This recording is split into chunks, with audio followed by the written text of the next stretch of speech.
Good morning ma'am. आवाज नहीं है। म्यूट करके देखो।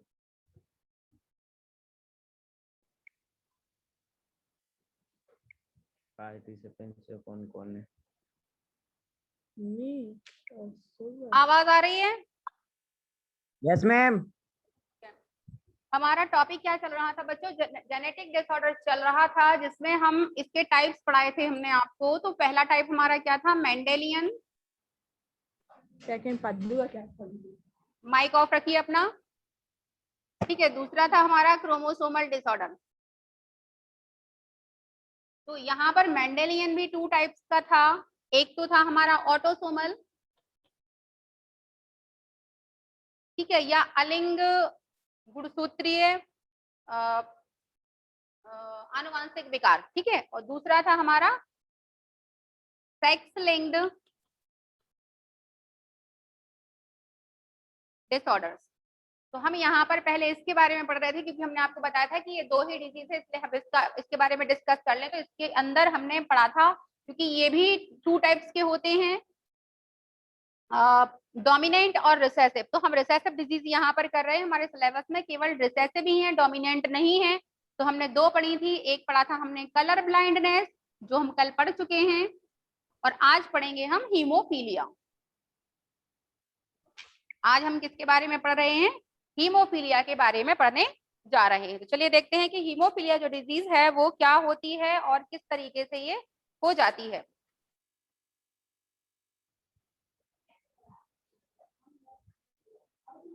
तो हीमोफीलिया डिजीज है या रोग है या डिसऑर्डर है या विकार है, उसमें क्या होता है?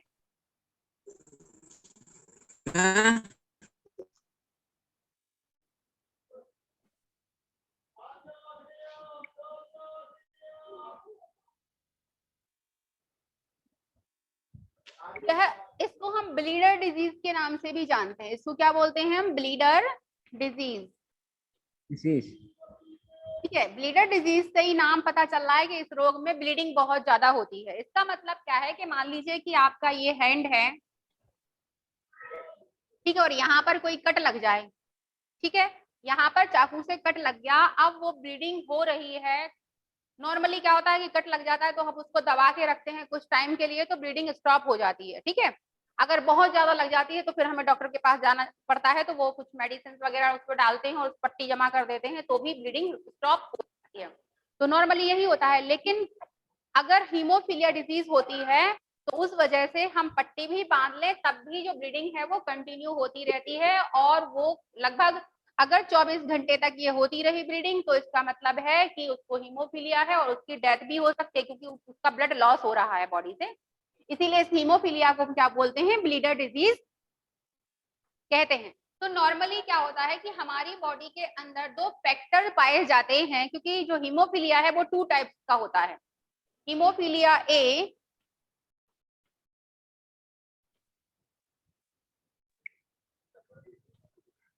और हीमोफीलिया बी। तो जो हीमोफीलिया ए होता है उसमें क्या हो जाता है कि फैक्टर 8, पहले तो ये जान लें कि हमारी बॉडी में जो 2 फैक्टर पाए जाते हैं, एक होता है फैक्टर 8 और एक होता है फैक्टर 9। तो ये दोनों क्या करते हैं कि इनकी वजह से ब्लड का क्लॉटिंग हो जाता है। अगर ये फैक्टर बॉडी में नहीं बन रहे होते हैं किसी जीनी संरचना की गड़बड़ी के कारण, क्योंकि हमने आपको बताया कि जो डीएनए होता है, जो डीएनए है वो क्या बनाता है? एमआरएनए का फॉर्मेशन करता है, और जो एमआरएनए होता है वो हमारी बॉडी में प्रोटीन सिंथेसिस का काम करता है या प्रोटीन का फॉर्मेशन करता है। अब जो ये प्रोटीन बन जाती हैं, ये प्रोटीन अलग अलग टाइप की बनती हैं और अलग अलग प्रकार के हार्मोन्स, एंजाइम्स या फैक्टर का फॉर्मेशन करती हैं। आप अपना माइक ऑफ रखिए प्लीज। हमारी तो रिकॉर्डिंग हो रहा है। हमारी तो बहुत देर पहले आ गई थी। उनको फोन आया सर इन बच्चों को म्यूट करो, ये हल्ला मचा रहे हैं बहुत ज्यादा। होगा उसमें कौन हल्ला मचा रहा है? बंद कर दो, अरुणा राय को स्टॉप कर दो। हम बोल रहे हैं तो सुन ही नहीं रहे हैं।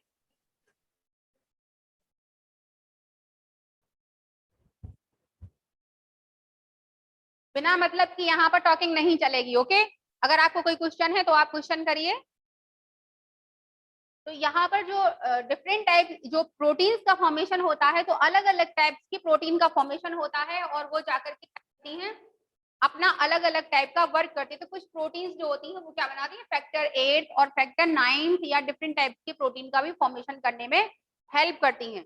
तो अगर डीएनए, न्यूट्रिशन में आपको बताया था कि ये डीएनए है मान लीजिए, तो डीएनए में नाइट्रोजनस बेस पेयर लगे होते हैं, मान लीजिए ए जी सी सी जी ए।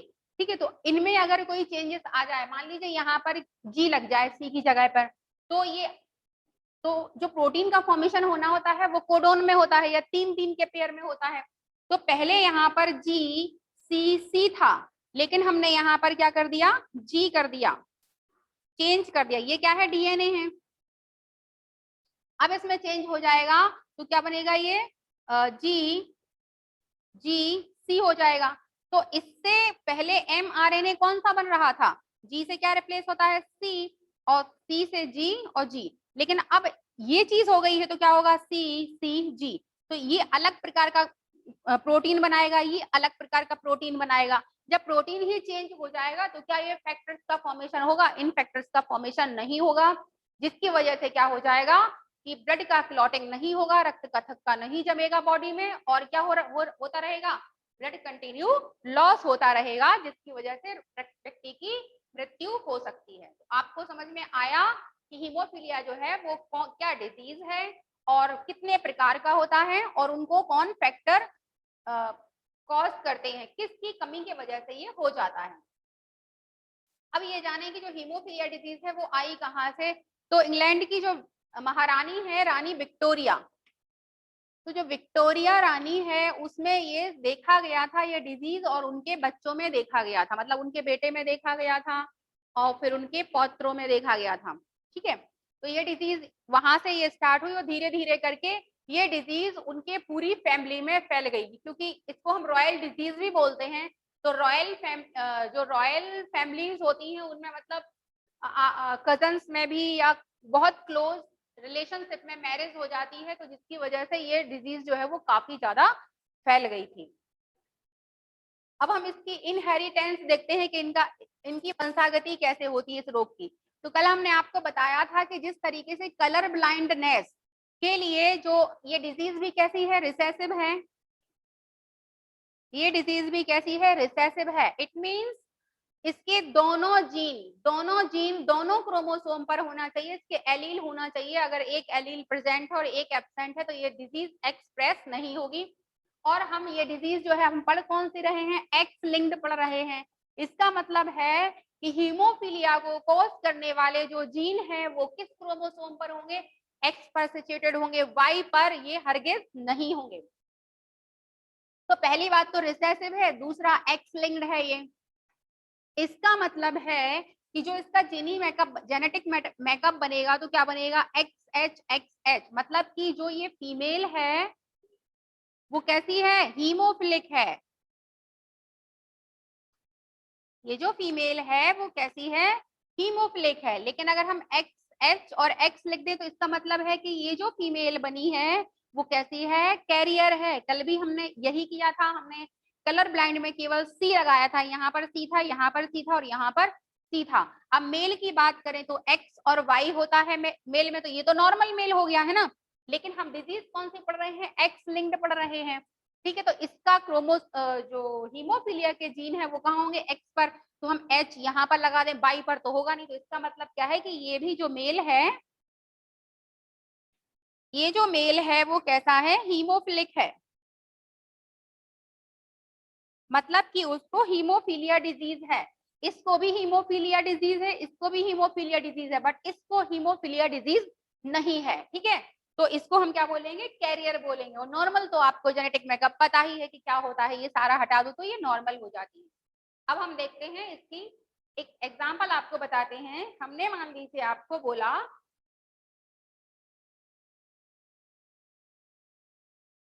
कि एक कैरियर हीमोफिलिक कैरियर, अरे क्या लिख देती हूँ? हीमोफिलिक कैरियर मतलब हीमोफीलिया की वाहक स्त्री ले लेते हैं हम या फीमेल। ठीक है, हिंदी में क्या हो गया? हीमोफिलिक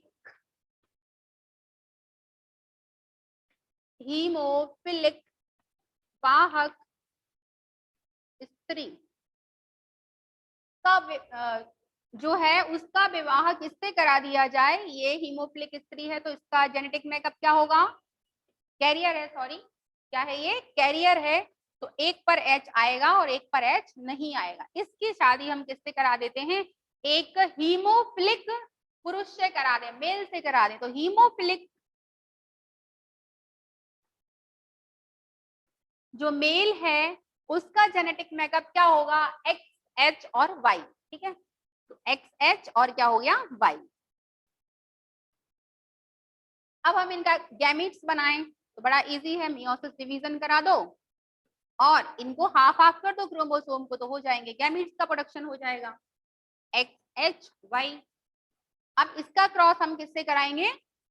इस वाले क्रोमोसोम से, मतलब ये मान लीजिए ओवा है, ये स्पर्म्स हैं, तो ये ओवा और ये स्पर्म मीट हुआ तो एक्स एच आ गया। ये क्या आ गई है? फीमेल आ गई है। ये क्या है? फीमेल है। उसके बाद इसका क्रॉस हम इस वाई से कराते हैं। मान लीजिए ये वाला ओवा इस वाले स्पर्म से फर्टिलाइज हो जाता है तो आएगा एक्स, एच और वाई आ जाएगा। ये मेल आ गया है, ये क्या है? मेल है। उसके बाद हम इसका क्रॉस इससे करा देते हैं तो आएगा अपना एक्स और एक्स एच आ जाएगा। ठीक है, ये अपन को फीमेल मिल गई है और इसको करा दें तो एक्स वाई आ गया, ये भी एक मेल मिल गया। तो यहाँ पर देखो आपको 4 प्रकार के मिल रहे हैं। यहाँ पर एक फीमेल आपको कैसी मिल रही है? एक जो फीमेल मिली है वो कैसी है? हीमोफिलिक है, मतलब उसको डिजीज हो गई है। ठीक है, एक जो बेटा है वो भी कैसा है? हीमोफिलिक है। एक जो बेटी आपको मिली है वो कैसी है? कैरियर है, मतलब वो रोग को नेक्स्ट जनरेशन में स्थानांतरित कर सकती है, ट्रांसफर कर सकती है। अगर उसकी शादी किससे हो गई? रोगी पुरुष से हो गई तो, या हीमोफिलिक हुई तो। अगर नॉर्मल होंगी होंगे लेकिन बेटे रोगी हो सकते हैं। देखो अभी हम इसका भी आपको क्रॉस करके बताते हैं। और जो एक मेल मिलेगा वो कैसा मिलेगा आपको? नॉर्मल मिलेगा। अब मान लीजिए कि देखो इसकी हम शादी कराते हैं किसी से नॉर्मल पुरुष से, तो इसकी जो बेटियां हैं वो कैरियर होंगी और पुत्र भी इसके कैसे हो सकते हैं? या बेटे कैसे हो सकते हैं? रोगी हो सकते हैं। तो आप इनको अपने आप से क्रॉस करा के देख लें, कुछ चेंज कर लें। जैसे यहाँ पे पर अब हीमोफिलिक फीमेल ले लें और यहाँ पर नॉर्मल मेल ले लें। ठीक है, इस तरीके से आप क्रॉस करा सकते हैं। फिर आप नॉर्मल फीमेल ले लें और हीमोफिलिक फीमेल मेल ले लें, उसका क्रॉस करा लें तो आपको ये ज्यादा समझ में आ जाएगा। एक और क्रॉस करा के दिखा देते हैं आपको। जैसे अभी हमने लिया था कैरियर फीमेल ली थी और हीमोफिलिक मेल लिया था। अब मान लीजिए हम ले लेते हैं हीमोफिलिक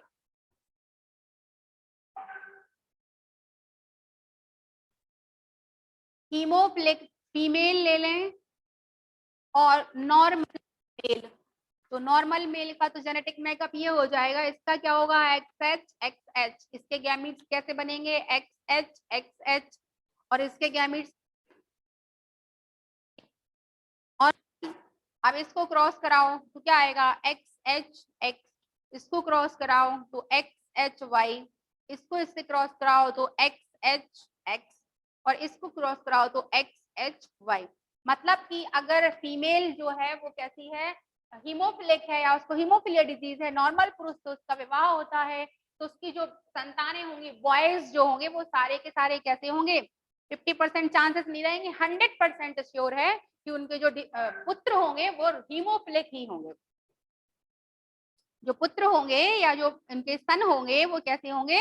हीमोफिलिक होंगे, बट जो उनकी डॉटर होंगी वो कैरियर होंगी, वाहक होंगी, वो पुत्रियां कभी भी कैसी रोगी नहीं होंगी है। तो इस तरीके से क्वेश्चन आ जाते हैं कि अगर हीमोफिलिक फीमेल का शादी नॉर्मल पुरुष से करा जाए तो उनकी संतानें कैसी होंगी, आप बताइए। तो इस तरीके से आपको क्रॉस करा के रिजल्ट निकालने होते हैं। चलिए, हीमोफिलिया की एक्सरसाइज हो गई है। अब आपको इसी में जब एक्स लिंक्ड डिजीज पढ़ते हैं तो आपको एक वर्ड आया होगा वहां पर, क्रिस क्रॉस इनहेरिटेंस। तो आप एक चीज और देख लें कि क्रिस क्रॉस इनहेरिटेंस क्या होता है।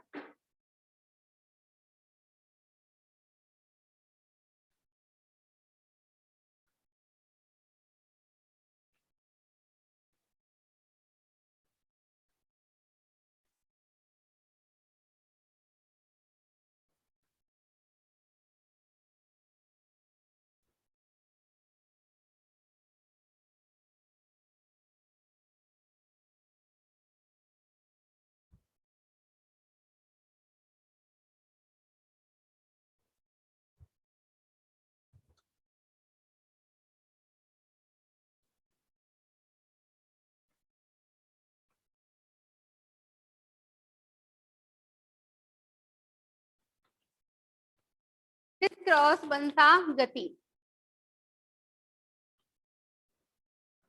ठीक है, ये क्या होता है? तो ये एक ऐसा इनहेरिटेंस है वंशागति, इसमें हमेशा जो मेल होगा वो रोगी, डिसऑर्डर होगा कोई भी, वो रोग अपनी बेटियों को कभी भी नहीं देगा, हमेशा वो रोग कहाँ जाएगा, उसके पोतों में जाएगा। ठीक है, पोता तो समझते हो ना, मतलब जो दादाजी बोलता है अपने बच्चे को, सॉरी अपने पापा के पापा को। मम्मी है, ये मम्मी है और ये पापा है। तो क्रॉस इनहेरिटेंस में कभी भी जो होगा स्टार्टिंग मम्मी से नहीं होगा, हमेशा कहाँ से होगा, पापा से होगा। तो यहाँ वो कैसे हैं, हीमोफिलिक है, मान लीजिए वो हीमोफिलिक है या कलर ब्लाइंड है तो हम हीमोफिलिक ही कर देते हैं। और जो मम्मा, इनका जब हम मैरिज कराते हैं, इनके जो बच्चे होंगे तो वह कैसे होंगे, यहाँ पर आप देखें कि एक जनरेशन स्किप होगी, स्किप होगी, एक्स और एक्स, एक्स को हम इससे कराएंगे तो एक्स और वाई आएगा, और इसको कराएंगे तो एक्स और एक्स, एक्स और इसको कराते हैं तो एक्स। तो यहाँ पर एक जनरेशन का मतलब है कि किसी का जेंडर वाली जनरेशन जो होगी वो स्किप होगी, मतलब वो अगर मेल रोगी है तो मेल ही रोगी होगा, फीमेल रोगी नहीं होगी, चाहे वो कलर ब्लाइंड का हो चाहे हीमोफिलिक का हो। ये आपको बात याद रखनी, मेल है तो वो मेल में ही रोग ट्रांसफर करेगा, फीमेल में या अपनी पुत्रियों में वो रोग ट्रांसफर नहीं करेगा। अगर वो अपनी पुत्रियों में रोग ट्रांसफर कर रहा है तो इसका मतलब है कि यहाँ पर भी कुछ ना कुछ गड़बड़ी है, कि देखो है यहाँ जेनेटिक में कुछ नहीं है, नॉर्मल है। लेकिन अगर मान लीजिए मैं इस पुत्री को रोगी कर दूं तो कैरियर आ जाएगा तो ये रोगी हो जाएगी। होना पड़ेगा, नॉर्मल होना पड़ेगा, और पापा जो है वो डिजीज होंगे या इनको कॉज होगा, कोई भी डिजीज कॉज होगी, इसकी वजह से जो मेल जनरेशन है वो स्किप होगी, या ये भी स्किप ही हो रहे हैं। देखो यहाँ पर ये तो कैरियर है, ये रोग तो यहाँ पर एक्सप्रेस होगा नहीं। की शादी, मतलब जो ये हैं इनकी शादी या इनकी जो इनकी शादी हम किसी से कराते हैं पुत्रियों की, तो इनके जो बच्चे होंगे वो रोगी हो जाएंगे। मान लीजिए इनकी हम शादी करा दें एच और रोगी से